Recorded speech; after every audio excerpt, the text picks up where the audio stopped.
So let's kick off in the time-honoured traditional Gen X fashion. Emily, what new aches, pains and mental illnesses have you had since we last spoke? Oh, I have actually had one. Might be a bit TMI. So UTIs, TBC.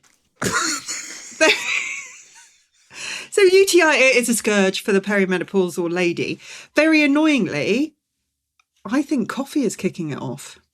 And honestly, I feel sadder about that than I think I feel about alcohol. I've been on antibiotics for most of July, and this coffee has been the first coffee I've had really since, it was like a bit of a kind of, can I do it? So what I started doing was I'd have a cup of coffee, because apparently it's the acidity in the coffee which kind of makes the bladder go. Diuretic, is that the word? Yeah, diuretic? Yeah. So we're a lot more sensitive to it, and so I had a cup of coffee, and then I had a shot of bicarbonate of soda. So it was like an upper and a downer.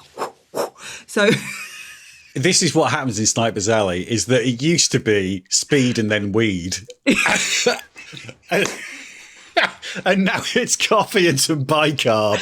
Yeah, so your upper and downer was codeine and then magnesium. I did codeine and magnesium, yeah.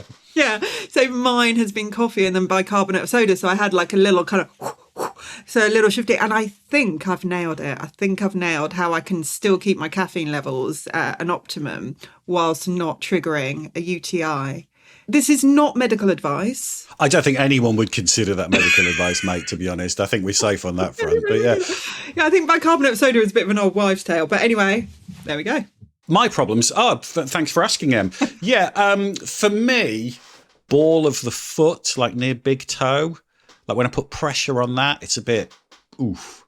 I wanted to do this. My trainers were really old, and I bought some new, nice kind of bouncy gel-soled trainers. What, like the orthopedic ones you get in the back of a magazine? Are you already on those ones? With the elasticated slacks. Are you there? Yeah, I'm not elasticated slacks yet, but I did get some new trainers, and I think shout out to ASICS. There's a sponsorship opportunity. Honestly, we're open to sponsorships from anybody. Yes, if you work for Big Bicarb, do get in touch, because we'll take your money. Listen, we've had lots of lovely voice notes and people getting in touch on Instagram, and it's great that people are taking the time to get in touch. I want to play you one. This only came in literally about half an hour before we started recording. A new voice note popped up, and Em's not heard this yet. I've not heard this one. My nose is running. Excuse me. The nose is running as the coke habit becomes glaringly obvious. Not for the first time. Emily was talkative on the last episode. Has she got a cold? Right, so this is a lovely voice note. This is from Becca. Thank you, Becca. Hi, Emily. Hi, Rob. Now, I am not technically a Gen X. I was born in 1982, so that makes me still technically a millennial, a geriatric millennial apparently, but a millennial nonetheless. However, I feel I'm right there with you guys in Sniper's Alley. I've got the reading glasses, I've taken up strength training, I'm waking up with the aches and pains, so I'm right there with you in Sniper's Alley. But the main reason for the voice note is because I wanted to thank you guys both for defending voice notes, because I love a voice note more than anything. Nothing makes me happier than receiving a voice note from a friend. Maybe the only thing that makes me happier than receiving a voice note from a friend is sending a voice note to a friend, because I enjoy the sound of my own voice. But I think I have the definitive and correct opinion on voice notes, which is, obviously you don't send a voice note for anything that you could have very quickly and easily texted. If your voice note is less than 60 seconds long, you could have texted that. Voice notes are strictly for long anecdotes, gossip, stories, jokes, anything where texting would take too long or where the delivery is really adding something to the content. And if you don't like getting that kind of content from your friends, you need to get better friends. When I see I've got an 8-minute long voice note telling me all of the gossip about her work Christmas party and the scandal that went off there, her next door neighbour's affair, I don't need to know any of these people, but just inject that into my veins. I cannot get enough of that. Yeah, I feel like us geriatric millennials and Gen Xers, we need to embrace the voice note. It's the dream medium. Becca, has nailed it. We don't need to add anything to that. Isn't that great? Not everyone agrees. Like, this is from Ben Myers, who got in touch on Instagram. Thank you, Ben. Who says, I'm 51 with 2 young kids and can thoroughly relate to just about everything you guys discuss, except the voice notes. That sociopath stuff, leaving long voice notes. So I very nearly left him a voice note in reply, but because I'm respectful of people's boundaries, I didn't. I just said thank you for his message. But maybe if I'd left him a voice note, I could have won him round. This is the thing, is that no one's going to leave us a voice note saying, I hate voice notes, are they? Because that's a trap. That they're not going to fall into that trap, are they? So what we will say, if you do want to send us a voice note and you hate them, just state that at the start of the voice note. Say you are doing this under duress. You're not happy about it, but you do want to state your case for why voice notes are terrible. If you want to get in touch, it's snipers-alley.co.uk. Or I think, actually, if you go to our Instagram page, there's a WhatsApp button, isn't there? So you can WhatsApp directly from our Instagram page. Yes. Becca absolutely nailed it there. And she also, which is handy, at the start, she talked about Gen X and millennials and geriatric millennials. Now, funny, you see, I was talking to my wife about this and I was saying, next episode, we're going to be talking about the differences between Gen X and millennials and, those kind of traits and things. And my wife was born in 83 and she describes herself as an elder millennial, which she's got a very wise head and she's like the elder of the village. I quite like this. So she would say elder millennial. And I was asking her about some of the stuff we're going to be talking about because I know you have theories. We're talking about Gen X a lot, and I think it really is, and it is ridiculous. It is a kind of a demographic kind of marketing term, which is not watertight, right? To try and say that all of Gen X feel one way is obviously ridiculous, and that all of Gen X feel one way and millennials feel a different way by the nature of their age and that kind of stuff. But there is definitely some truth in it. So without wanting to get all kind of Richard Dawkins on everybody, nature, nurture, that kind of thing, where we grew up and the space that we grew up and the time that we grew up and the social impact of that time influenced us. It changed us. So my theory is that, so when you were at primary school and if there was a wet playtime, were you shown a public information film that most likely ended in the death of a child? So whether or not they were playing in fridges or they were going to play by a lake or if they were playing... Pylon. Yeah. Electricity pylon with a frisbee. Or was it a kite? No, it was a kite, wasn't it? Was it a kite? I thought it was a frisbee. Remember, children, don't play in substations. If you were shown those in your formative years, and I encourage anybody to Google them, to go and, because they're all still available on the British film industry website, I think.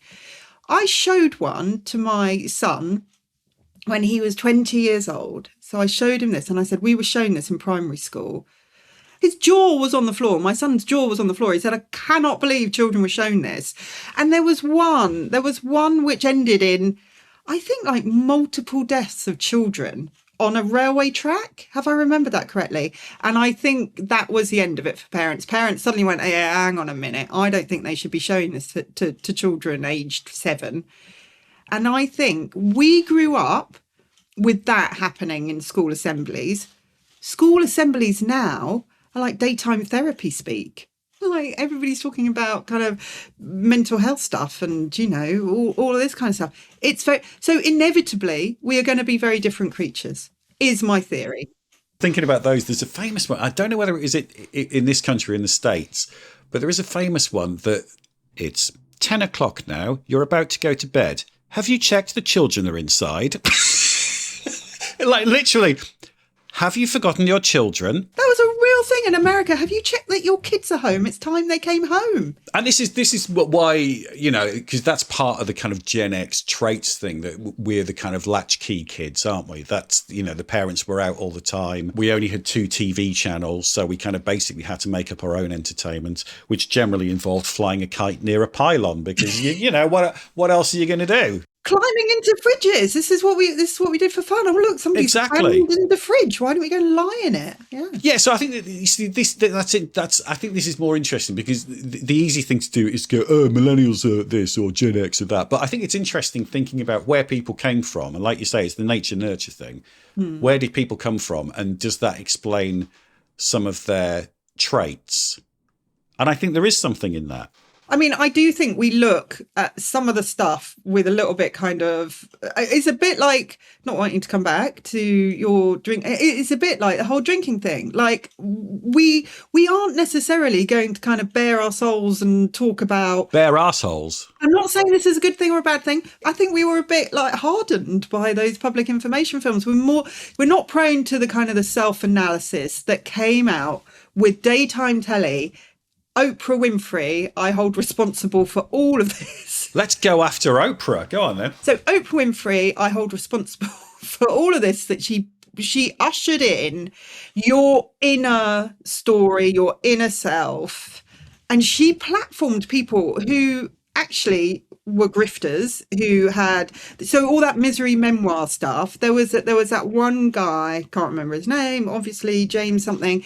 It was all fake. He faked his whole kind of childhood thing, and the whole misery memoir about childhood and abuse and all that kind of thing was given airtime by Oprah, and Oprah became this sort of pseudo therapy kind of thing. And now all of this therapy speak is now part of our lexicon. We kind of engage in all of this sort of, oh, that's very triggering, and everybody's very kind of, oh, well, I've got trauma and all this kind of thing. And I think it's seeped into everything we do. And I think we were the last generation for that not to happen to as children. We did not, and for right or wrong, we did not have anybody who gave two shits about whether we were upset about something. Like, they didn't. No, because the general parenting thing was, you'd get used to answers like, well, that's just the way it is. I'll give you something to cry about, Rob. And I don't think we should all start raising our children in that kind of way again. I'm not saying it's necessarily a good thing, but I do think that we were the last generation to have that sort of slightly sort of, so for example, being a show off was like the worst thing you could be. Don't get above yourself. Don't be a show off. We would never have been encouraged to post stuff on Instagram, like this idea that we would be this sort of exhibitionist type thing. So the worst thing you could be would be a crybaby, like sharing your kind of, like being called a crybaby in the playground, like deeply shaming, being a show off, being up yourself, and also having a big bum, which is also now very acceptable, was not acceptable. Wow. Yeah, I hadn't considered that. But yeah, these are all things that are now to be aspired to the point where you can create an inflatable bum these days. What a thing to change in our lifetime, going for bum implants. I'll tell you someone else who I think is responsible for, and this is kind of the oversharing thing that I think Gen Xers, we're not totally on board with this, the oversharing. And I think some of it stems from this TED Talk from, it's got to be pushing 20 years ago now, from a guy called Simon Sinek. And his thing, it's all about, and he's written books about it, and it's all about, it's not about your product. When it comes to businesses, people don't buy your product, they buy your why. They care about why you do something, and if they get on board with that, then they will buy your products. As a Gen X, when I first heard that, I just thought, well, that's absolute bollocks, because if I'm going to the shop to buy some hemorrhoid cream, deeply concerning, that was the first thing that popped into my head. If there were 3 different brands of hemorrhoid cream, I'm not delving into these brands' stories to find out which one I'm going to buy. I want to know how much is it, and is it going to work on my piles? Okay, so I think it's bollocks. I do. I just think his examples aren't very good. It's on YouTube. You can watch it. I don't think it stands up, but it's been taken as gospel, especially by, and unfortunately, me and Em both do some freelance work. So unfortunately, we have to spend part of our life on LinkedIn. God help us. And it's massive on there, especially with kind of small businesses, in that word got out that you've got to stop talking about what you sell. You've got to talk about why you sell it. And then people took that as, oh, I've got to share every kind of microscopic detail of my life. I am aware that I'm doing this on our own podcast, and the irony. Yeah, I just told you all about my UTI. Yeah, we kicked off with Em's UTI story. Talking about my bladder. Yes, we do not like oversharing. So we are aware of this.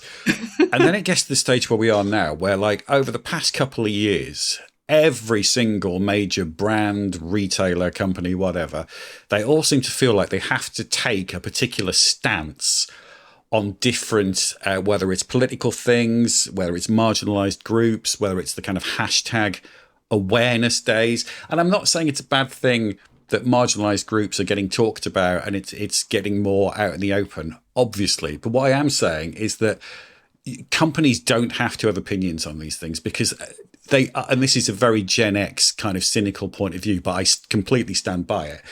They don't give a shit about these hashtag awareness days or these marginalized groups. All they care about is making money, because that's what it's all about for them. And fair enough, because businesses do exist to make money. But for them to kind of claim that they give a shit, I just think is ridiculous. And what they forgot was just core business, your core market, and what you were selling. And, you know, Rob needs hemorrhoid cream. He doesn't need to hear.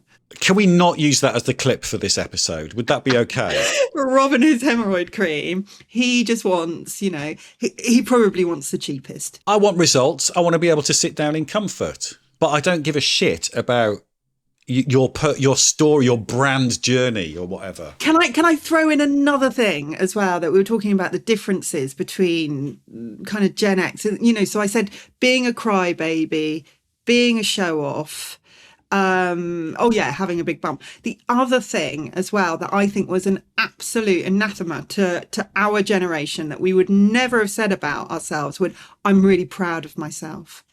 And it's this kind of thing that you hear on things like X Factor or any kind of reality TV show, when at the end, say somebody's been voted out or whatever, but you hear it now as well. So I hear kind of people like Claire Balding say it.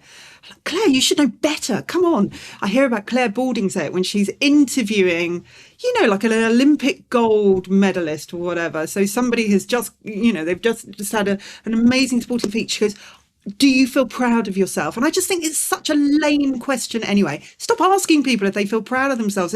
What are you learning from somebody? No, I don't actually. Don't feel proud of myself at all. I'm stood here. But also, to say that you feel proud of yourself, it's like giving yourself a round of applause. We don't need to be clapping ourselves. And it brings out the most kind of Downton Abbey grand dame in me. Get really sort of, guys, we're not Americans. Come on, get a grip. You could not waterboard it out of me that I'm proud of myself. God, no. Anyway, that was my rant. That went on for quite a long time. I think we've established that the coffee's kicked in, but the bicarb still hasn't quite yet. You can tell I haven't had coffee for a while. I'm actually sweating a bit.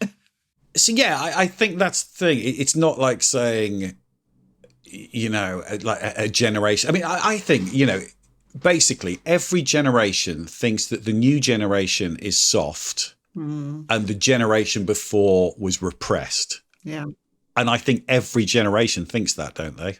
Also, I would say, like, I've got millennial friends, obviously, you know, I like sitting next to them for their estrogen. Hope some of it might come to me via osmosis. Keep me young, my millennial friends. You know, and obviously, you know, we get on, they're brilliant, they're really funny. You know, it's not a line that can be drawn that everybody who is born later kind of is this kind of way. It's not. I mean kind of culturally. I don't mean in terms of individuals. I mean, I think this kind of sort of leads on quite nicely to talking about hugging, though. Yeah, no, we mentioned this at the end of the last episode about hugging, and well, go on, I'll leave, because this is you have a thesis on this, so I want to listen to it. So it's not just that we're hugging friends and things like that. So, you know, when you kind of, but it is kind of about friends as well. It's people hugging in the workplace, people in a professional setting hugging. And because we've worked freelance and we've been to these kind of co-working, networking things, people hug. Like, people I don't know will hug me. And I I will kind of hug back, and it's like a bit like, oh, you know, and people will say, oh, you know, I'm so glad that you're here at this networking event, and I don't really know who you are, and I've only ever seen you really on LinkedIn. Have a hug. And it feels really odd to me. And I kind of got into the hugging thing for a bit. And now I'm really like, you know what? I'm not a hugger. I'm just going to have to accept it. A bit like wearing high heels. Can't do it. Can't pull it off. There's something, you know, something wrong. I asked my husband about it. I said, what's the hugging situation at your workplace? He works in a corporate place. And he said, yeah, I know some people do it. And I said, it feels really weird. And he just said, boobs. And I said, yes, it's the boobs. It's like even kind of hug. It's like we're putting our body. I mean, everybody knows what a hug is. I don't know why I'm explaining it. But you're putting like your whole body next to somebody else's body. And all I find it really weird. Now, I wondered if the recent upsurge in hugging, and it very much depends what you do, because I asked, like my wife she's always a very sort of corporate career. And she said, no contact. She said that a couple of times people have asked for a hug if she'd like given them a leaving present or something, and they wanted a hug to say thank you, and she was asked and she said yes. But she said, as a general rule, in that setting, that very corporate setting, hugging's still not massive. A couple of things. Has it got something to do with everybody was 2 meters apart a few years back, and this is the reaction to it? Because personally, you know, the COVID elbow bump. Loved it. All for that. Better than a handshake. I mean, if anything, that rule of 6 was probably too many people for you, wasn't it? Little bit, yeah. My bubble, I prefer 2 people in my bubble. Absolute max, yeah. Bring back the 2-person You're like, yes, bubble. please, stay 6 feet away. Is kind of the hugging thing a reaction to that and people wanting more intimacy? I don't know. You know, that kind of thing. Or... Right, so I kind of mentioned this at the back end of the last episode, and this is kind of like a modern life and how this might have impacted on hugging. And I'm going to use our relationship as an example, Em, okay? Yes. We met, I think it's pushing, if it's not 10 years ago, it's very, very close to 10 years ago that we met online, basically because we were both sarcastic twats on Twitter. Back in the kind of not good old days before Musk and all that, and Twitter was quite good fun. And we have very similar sense of humour, which I would say is a very Gen X sense of humour, which is very dry, very sarcastic, cynical. So we knew each other for a long time online. And then we happened to be working together on a project. And I think the first time we actually met in person was only about a year ago. And we've only met maybe 2 or 3 times, I think. In person. Yeah. So you get this weird scenario where you've known someone for like 8-9 years and you get a good feel for them and you think you know this person and you get on with them and you do become friends, even though you've not met in person. And then the first time we met in person was at King's Cross Station. What was that the first time? That was the first time we'd met in person when we both were working down in London on this project. And we did hug. We did. But I remember thinking, this is kind of weird because I feel like I know you well enough to hug you. But also my brain is going, you have not met this person. Yeah. And that didn't used to happen in the olden days. In the olden days, you always met people face to face. And you built up to that. I know them well enough now to hug them. Yeah, so I think that's what confuses me sometimes. It's a parasocial relationship. So we kind of have a parasocial relationship. I know that's for kind of famous people that you think you kind of know. But it's kind of that sort of thing, isn't it? That you develop this sort of kind of friendship and sort of level of intimacy and sharing stuff and sort of bearing a soul and all that kind of thing. But you've actually never met. But imagine, let's take ourselves back to King's Cross when we first met. Imagine if I'd gone to you, hey, Emily, come on, I'm a hugger. I would have been red flag, awkward. I've got to get through the day. he's not the man I thought he was. He's not like, I don't want to be friends with this guy. Any man who says I'm a hugger needs to be put on some kind of register. I think when I next see you, I'm going to just shake your hand. Oh, can't we? I'd rather elbow bump, I'll be honest. We elbow bump. Well, this is it. Like what? But also men are starting to hug. I urge anybody. In fact, I think we should share this to our Instagram. We're very bad at our Instagram, but I think we should share this to our Instagram. Andy Burnham and Ed Miliband trying to hug. And it is. Oh, Ed, bless him. It isn't. It doesn't feel good. And I don't know whether you've ever heard of there was like a 10-second rule. Like if you really wanted a hug to matter, if for a hug to really work, to kind of give off the kind of the good dopamine, whatever bonding thing, you had to hug for 10 seconds. And I said it to my children. They're like, like they're terrified. They don't want to be hugged for 10 seconds. There's famously, if you go to any of the Disney resorts, do you know about this? There's a rule for the staff that work there is that you, as a staff member, you must never be the person who breaks the hug. So if you're dressed up as fucking Daffy Duck or something and a kid hugs you, you are not allowed to break the hug until the kid goes away. So you could be there forever. You could be there all day. I put it to you, Emily, that maybe your next job should probably not be Disneyland. I could be like with my resting perimenopausal face, amazingly unapproachable and unhuggable. That's probably what I am. Yeah. But I find hugging, I'm fascinated. I'm absolutely fascinated by the etiquette and the politics of hugging in the workplace. I have heard a story. They were interviewing somebody and the person they were interviewing hugged them. Oh, right. Okay. So the interviewee hugged the interviewers at the end of the interview. Yeah, that's just batshit. That's batshit. It wasn't a Disney, was it? Because if that was the case, they'd have pulled off the ultimate shrewd move at the end. That would have by going in for the hug and then never letting them go. That would be genius. You'd be like, when do you start? Anyway, that's how I feel about hugging.